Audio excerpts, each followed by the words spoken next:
ഇസ്രായേലിലെ പ്രധാന വിമാനത്താവളത്തിന് സമീപം ഹൂത്തികൾ മിസൈൽ ആക്രമണം നടത്തിയതിന് ശക്തമായ തിരിച്ചടി നൽകുമെന്ന് ഇസ്രായേൽ പ്രധാനമന്ത്രി ബെഞ്ചമിൻ നെതന്യാഹു പ്രതികരിച്ചു. ഹൂത്തികൾക്കെതിരെ ഇന്നേ വരെ കണ്ടിട്ടില്ലാത്ത തരത്തിൽ പ്രതികാര നടപടികൾ ഉണ്ടാകുമെന്നും നെതന്യാഹു മുന്നറിയിപ്പ് നൽകിയിട്ടുണ്ട്. ഞങ്ങൾ മുൻകാലങ്ങളിൽ ഹൂത്തികളെ ആക്രമിച്ചിരുന്നു, ഭാവിയിലും ആക്രമിക്കും എന്നാണ് നെതന്യാഹു ഹൂത്തികൾക്കെതിരെ ഭീഷണി സന്ദേശം മുഴക്കിയത്. സോഷ്യൽ മീഡിയയിൽ പോസ്റ്റ് ചെയ്ത വീഡിയോയിലാണ് നെതന്യാഹു ഇക്കാര്യം വെളിപ്പെടുത്തിയത്. ബെൻഗുരിയോൺ വിമാനത്താവളത്തിന്റെ പ്രധാന ടെർമിനലിന് സമീപത്തുണ്ടായ മിസൈൽ ആക്രമണത്തിൽ 4 പേർക്ക് പരിക്കേറ്റതായി ഇസ്രായേലി മാധ്യമങ്ങളെ ഉദ്ധരിച്ച് BBC റിപ്പോർട്ട് ചെയ്തിരുന്നു.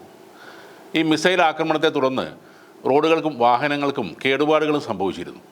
എന്തായാലും ആക്രമണത്തെ തുടർന്ന് താൽക്കാലികമായി നിർത്തിവച്ച വിമാന സർവീസുകൾ പുനരാരംഭിച്ചിട്ടുണ്ട്. വിമാനത്താവളം ഇനി വിമാനയാത്രയ്ക്ക് സുരക്ഷിതമല്ല എന്ന് ഹൂത്തി സൈനിക വക്താവ് യഹ്യ സാരി ഒരു ടെലിവിഷൻ പ്രസ്താവനയിൽ വിമാന കമ്പനികൾക്ക് മുന്നറിയിപ്പ് നൽകിയിരുന്നു.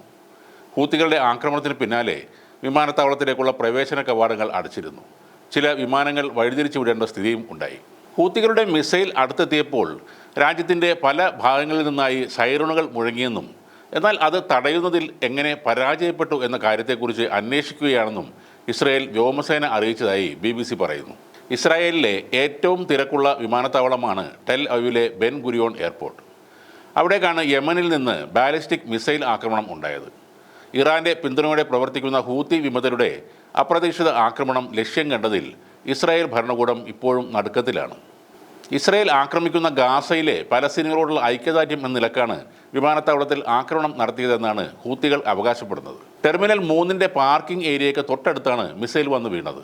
റൺവേയിൽ നിന്ന് കുറച്ചകലെ മിസൈൽ പതിച്ച് വലിയ ഒരു ഗർത്തവും രൂപപ്പെട്ടു. രാജ്യത്തെ ഏറ്റവും സെൻസിറ്റീവായ ഏരിയയ്ക്ക് നേരെയാണ് ഹൂത്തികൾ മിസൈൽ തൊടുത്തുവിട്ടത്. മിസൈൽ ആക്രമണങ്ങൾ ചെറുക്കുന്ന വ്യോമ പ്രതിരോധ സംവിധാനം എന്തുകൊണ്ട് പരാജയപ്പെട്ടു എന്നത് സംബന്ധിച്ചുള്ള അന്വേഷണം ഇപ്പോൾ നടന്നുകൊണ്ടിരിക്കുകയാണ്. ഹൂതികൾക്കുള്ള തിരിച്ചടി എങ്ങനെയായിരിക്കും എന്നത് സംബന്ധിച്ചും ബെഞ്ചമിൻ നെതന്യാഹു വെളിപ്പെടുത്തിയിട്ടില്ല. ഇസ്രായേലിനെതിരെ ഹൂതികൾ പതിവായി മിസൈൽ ആക്രമണങ്ങൾ നടത്താറുണ്ട്. പക്ഷേ ഇസ്രായേലിൻ്റെ അത്യാധുനിക വ്യോമ പ്രതിരോധ സംവിധാനങ്ങളിലൂടെ കടന്നു പോകുമ്പോൾ അത് പലപ്പോഴും നിർവീര്യമായി പോകുന്നതാണ് പതിവ്. എന്നാൽ ഇത്തവണ കൃത്യമായി ഇസ്രായേലിൻ്റെ മണ്ണിൽ, അതും അവിടുത്തെ ഏറ്റവും പ്രധാനപ്പെട്ട എയർപോർട്ടിൽ വന്ന് പതിച്ചതോടെ നെതന്യാഹു ഞെട്ടിയിരിക്കുകയാണ്. 7 ഇരട്ടി ശക്തിയിൽ ഇസ്രായേൽ തിരിച്ചടിക്കും എന്ന് പറയുന്നതും ആ ഒരു ഭയം കൊണ്ട് തന്നെയാണ്.